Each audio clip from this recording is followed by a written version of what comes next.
Yo les voy a presentar sobre Hobbes.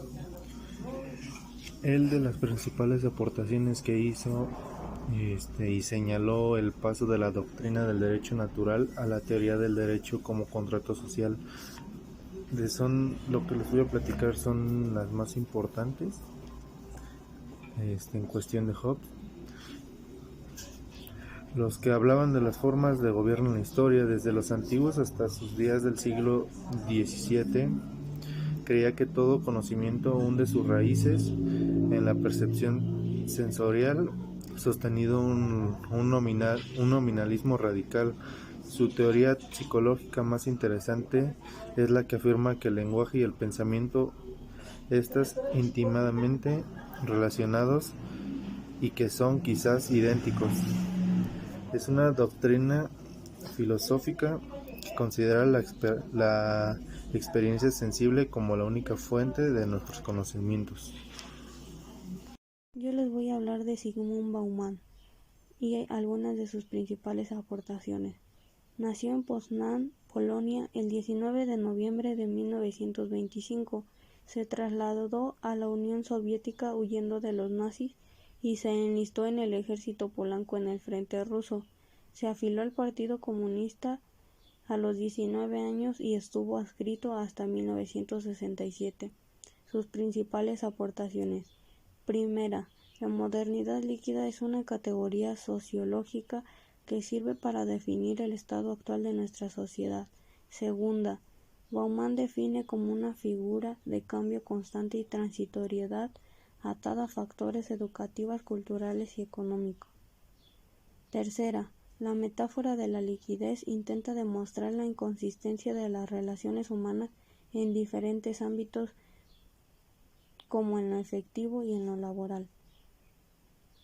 Cuarta, la sociedad líquida está en cambio constante, lo que genera una angustia existencial donde parece no haber sentido cuando se trata de construir nuevas cosas, ya que el tiempo y la propia modernidad impulsarán su desintegración. Quinta, en su teoría Bauman expone que uno de los ámbitos más afectados por la modernidad líquida es el laboral. Sexta, el individualismo y el egoísmo es también determinante en el campo profesional. Séptima y última, dice que las relaciones humanas han sido el ámbito más afectado por la modernidad líquida. Locke fue un filósofo y médico inglés considerado como uno de los más influyentes pensadores del empiricismo inglés y conocido como el padre del liberalismo. Fue uno de los primeros empiricistas británicos. El racionalista defendido por Locke sostiene existencia de principios morales básicos y universales del hombre y que éste puede acceder a ellos por medio del cultivo de la razón y la indignación científica. Sus principales aportes fueron el primer tratado de gobierno, los ensayos sobre el gobierno civil, los ensayos sobre la ley de la naturaleza, los ensayos sobre la tolerancia. Sus ideas se encuentran fundamentadas finalmente en la ganancia de conocimiento a través de ideas de dos tipos, reflexivas y simples, basadas por los sentidos. Voy a hablar sobre Peter Sloterdijk y un poco de su biografía.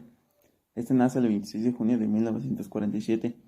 Él es un filósofo y catedrático alemán. Es un crítico de las teorías de Kant y escribió su ensayo sobre la crítica de la razón cínica.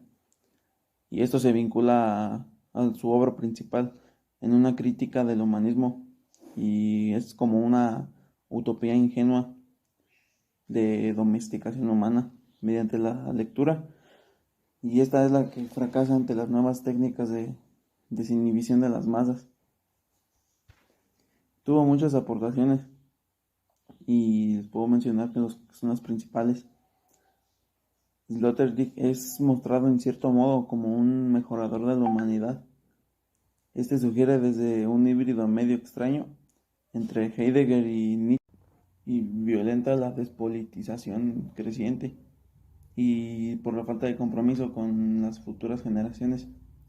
Y no se propone, bueno, más bien sin proponer él mismo, la complementa la solución al problema. Él se interesó por el cinismo filosófico en cuanto a que es una sabiduría que nace dentro de una crisis y cuya reflexión se ha generado durante el periodo de incertidumbre provocado por la misma crisis. Y tiene una crítica que dice: el saber científico y el saber racional aseguraban las condiciones tanto metafísicas como epistemológicas para la clara aprehensión de la objetividad. Desde entonces, el saber gira siempre hacia el núcleo temático de cómo hacer apreciable al sujeto lo real u objetivo. Y hoy en día el cínico aparece como un tipo de masas. ¿Y eso qué quiere decir? Es un carácter social de tipo medio en la superestructura elevada. Y es tipo de masas no solo porque la avanzada civilización industrial haya producido el tipo del individualista amargado como fenómeno de masas, sino que son las mismas ciudades las que se han convertido en difusos conglomerados. Decía que el conocimiento racional, científico y filosófico, al quedar vulgarizado por los procesos de la ilustración, queda en manos de quienes puedan usarlos y operarlos en su propio beneficio. Y trátese de colectividades o de caprichos individuales. Y la crítica queda de ese modo desvalorizada en un mundo donde toda la crítica racional es una última instancia o una postura y una posible estrategia de poder. El cinismo no es más que una maniobra de los de arriba que se opere contra los de abajo. Los de abajo también participan del doble juego y son conscientes de cuando se les engaña, sin dejar por ello mismo de asumir que el papel de que son engañados. Y el cinismo moderno es el producto legítimo de la ilustración. La filosofía moderna, con sus diversas críticas al juego del poder y sus velos, ha terminado por confinarse en el más vulgar pragmatismo y materialismo. Y con ello la filosofía moderna operó una desconexión con lo mundano, esto es, con la existencia. Y es dentro de este nuevo esquema que el neocismo se inocula como fuerza velada que impulsa el saber de la modernidad. Él nos recuerda que en la filosofía clásica, más que en la búsqueda de sentido de la realidad, lo objetivo o lo verdadero, lo que estaba en juego era la apuesta por el conocimiento interior.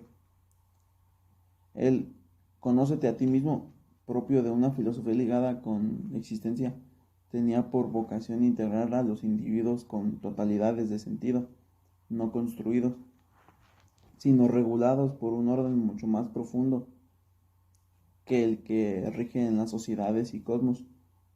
Y este orden no tenía que buscarse en la exterioridad, sino que residía en la misma fuerza vital del individuo. Si del cínico decíamos que es aquel que lo sabe y aún así lo hace, del químico podemos afirmar que lo sabe y no lo hace.